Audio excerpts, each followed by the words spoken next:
So for people who are watching who may not know much about the Brazilian market, where would you start? What are maybe some key things that set Brazil apart from the rest of the world when it comes to games?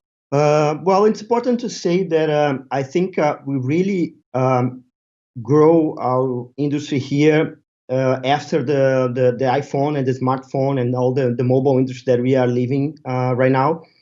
We really had some experiences and important games being developed before that. I would say in the 90s and in the years of 2000, etc. But we really have grown our industry after the mobile industry. Also with the Unity, so a lot of big barriers that we used to have in the industry were down, and so we kind of increased a lot in our industry. In terms of what you can find here, I think there's a lot of good examples right now already of games that is doing quite well abroad. We have games on VR area as well. If you think about the Celeste, the game that won the IGF in 2018, I think, the artists from that game are Brazilian. So we really are doing games that are world class. It's a matter of more opportunities and gain more experience to really have more shine and perception around the world. I guess as the Brazilian community, like community of gamers, obviously Brazil is, a continent. It's not a country, so it's massive. But from what I've heard is that the gaming community is actually still quite close knit, even though it's such a massive, expansive territory. But somehow the gaming community is still quite close. Why do you think that is? I think if we think that our developers really started when the video game industry were in the fifth or sixth generation of consoles, we really have a lot to catch up with the traditional markets like US, Japan, UK, etc. So I think we have this mindset of help each other and think that it's a huge market out there that we can have 1% is going to be too much already. So we kind of try to exchange experiences to face the challenge that is being out there with no tradition in doing games and etc. And I think Abragames, we have groups on WhatsApp. We have the big festival. We have even if you go abroad for GDC and etc. We are always together as a delegation. So we have the opportunity to exchange a lot of experiences, and we don't see each other 99.9% as a competitor. We really want to grow stronger to enjoy the market out there. And I guess the industry in Brazil has grown a lot in the last 5 years or so.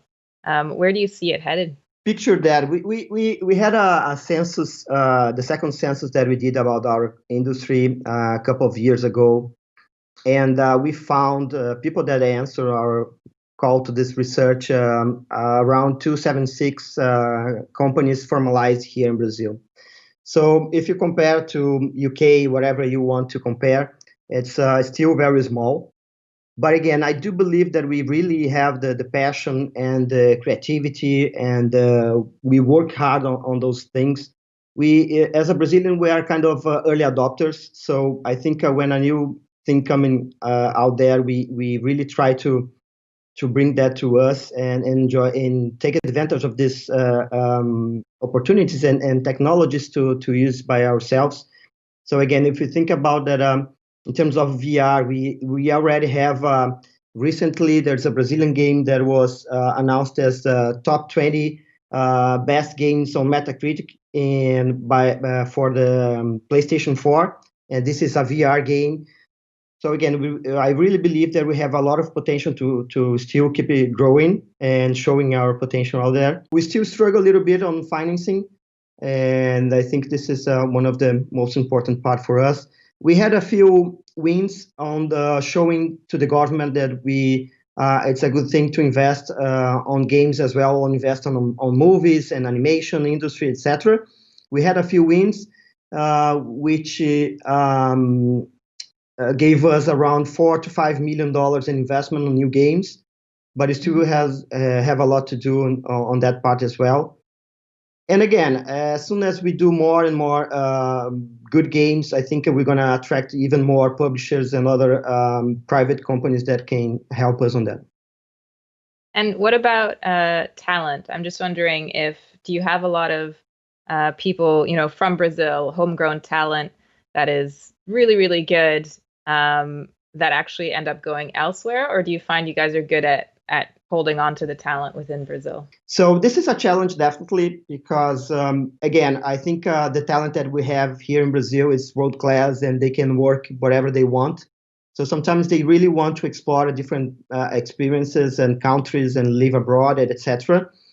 So there's a challenge there. But in terms of new professionals coming in, the good thing is the ecosystem is growing in a lot of different ways. And if you think about there's a lot of new universities offering graduation courses for game development.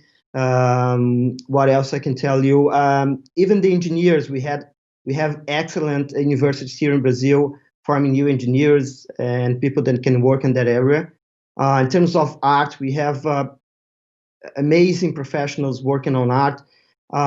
It's not a coincidence that we have a lot of outsourcing companies for 3D, for art, concept art, and etc. here in Brazil. Mm-hmm.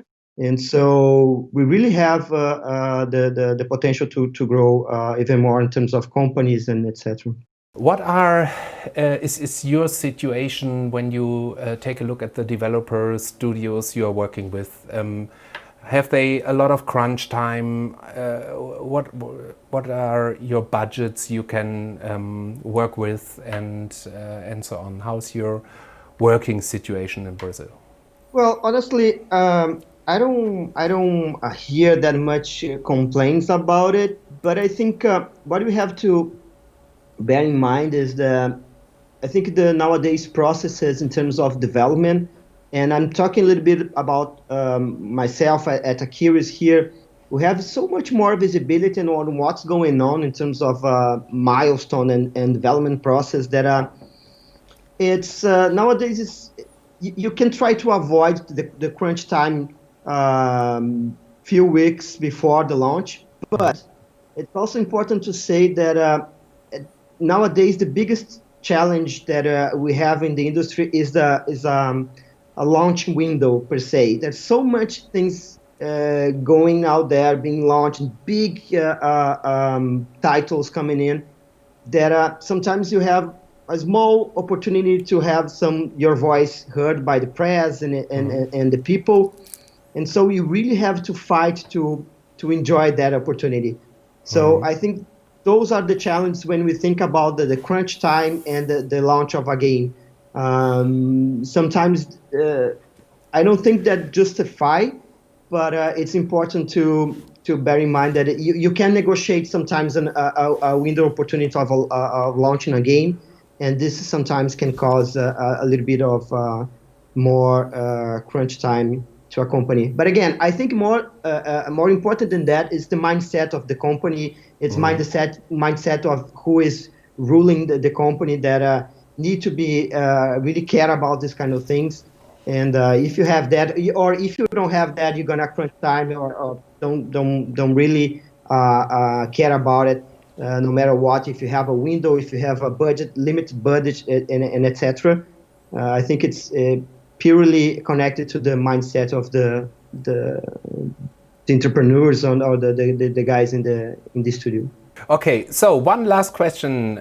Serious Simon is asking, what does Sandro think, what sets Brazilian games apart from other regions? Where are the biggest strengths of your games? This is the most challenging question. Again, my perspective on that is that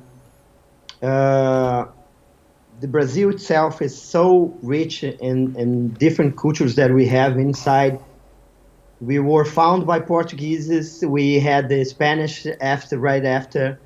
We had the Africans coming here, of course, in the wrong way, but they really brought a beautiful culture to our country.